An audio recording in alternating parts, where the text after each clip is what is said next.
आज हम पढ़ेंगे सैपोनिन ग्लाइकोसाइड। तो फ्रेंड्स, सैपोनिन ग्लाइकोसाइड का इंट्रो देखते हैं।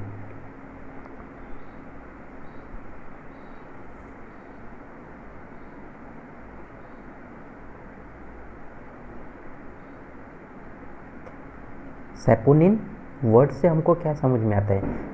सैपोनिन से हमें समझ में आता है, अगर सैपोनिन को वाटर यानी H2O में डाला गया, if we put saponin in water H2O, तो सैपोनिन कैसा एक्शन देता है? It gives action like surfactant, it gives surfactant action and surfactant action, that is soap like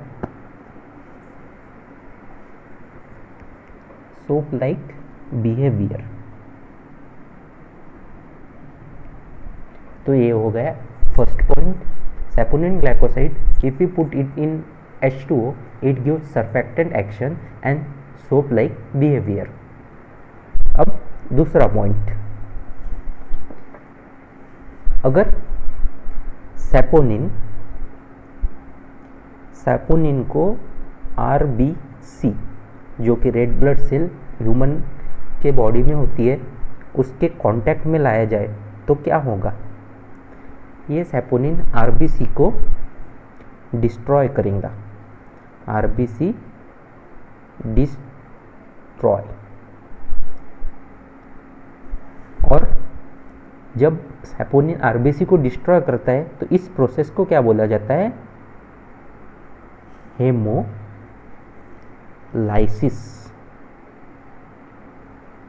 because RCB में जो आयरन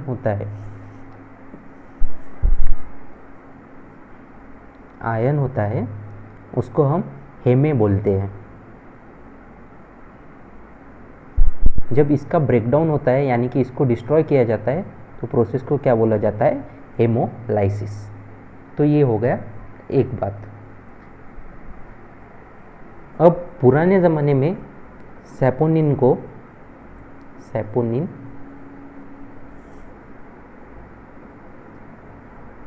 फिशिंग के लिए यूज़ किया जाता था, फिशिंग। तो सैपोनिन को फिश पॉइजन के नाम से भी जाना जाता है, या फिर इसको फिश टॉक्सिन भी बोला जाता है। और सैपोनिन को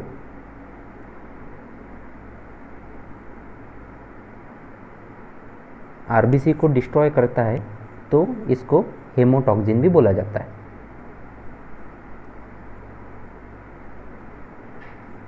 ये हो गया third point.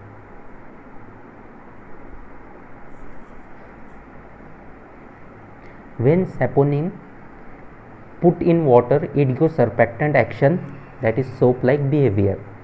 When saponin comes in contact with RBC, it destroys RBC. That is process is called as hemolysis. In early time, saponin was used for fishing. Saponin was called as fish poison, fish toxin, or hemotoxin.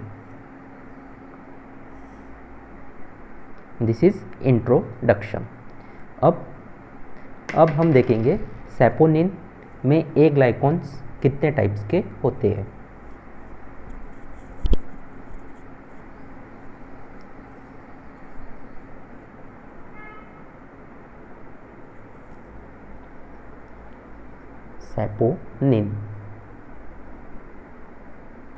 Saponin glycoside. अब saponin glycosides में ए ग्लाइकॉन देखने के पहले हम थोड़ा सा इसका introduction देख लेंगे कि ग्लाइकोसाइड होता है, अगर ग्लाइकोसाइड का हम हाइड्रोलिसिस करते हैं तो ए ग्लाइकॉन यानी कि इसको जेनेनिन भी बोला जाता है, प्लस ग्लाइकॉन यानी कि शुगर, ये ऐसे दो पार्ट में डिवाइड होता है।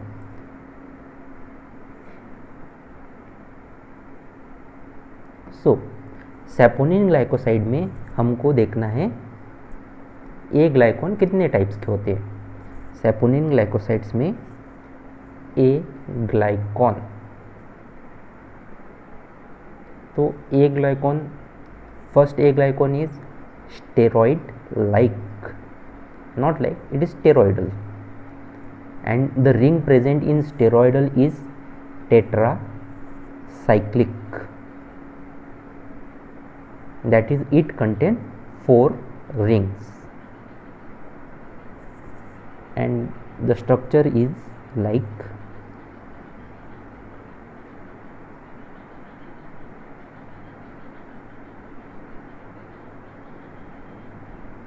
this. Here is OH.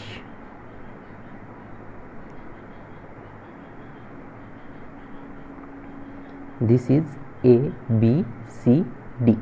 This is 4 rings. Per hydrophenanthrin, per hydrophenanthrin. Okay, ये होगा स्टेरॉइडल के बारे में। अब दूसरी रिंग जो होती है ए ग्लाइकॉन की, वो होती है स्टेरॉइड लाइक, यानी कि स्टेरॉइड जैसा दिखता है, लेकिन उसमें रिंग कैसी होती है, पेंटासाइक्लिक, यानी कि 5 मेंबर्ड रिंग, 5 रिंग्स पाई जाती है, and it is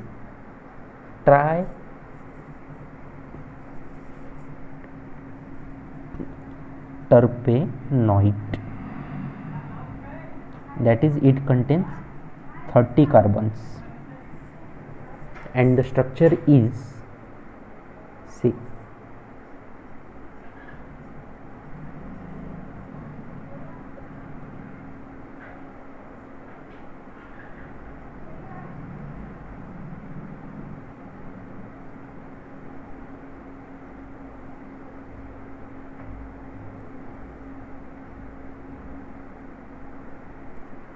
like this: A, B, C, D, E. This is 5 membered ring.